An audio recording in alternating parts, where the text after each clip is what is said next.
Welcome to Blizzard Fire. We hope this video helps fire up your solution.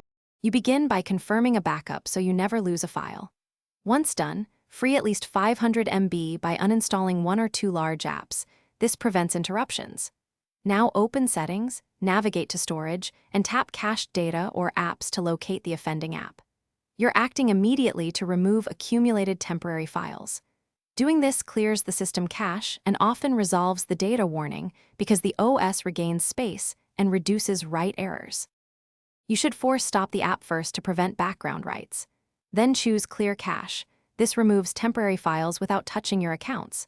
If the warning persists, use Manage Storage inside the app entry to delete app data. Make sure you understand this removes local settings and sign-ins. Once done, reboot the phone to commit changes.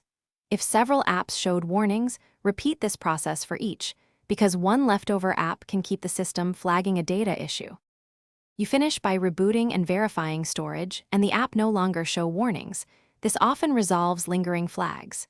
If the warning remains, back up with Smart Switch and consider a factory reset as a last resort because it removes corrupt system states. Make sure to test the SD card. Unmount it, inspect for errors, or remove it and run the phone. Corrupted external storage commonly triggers data warnings. If problems persist, boot into safe mode to isolate. Thanks for watching. If you found this helpful, don't forget to like and subscribe.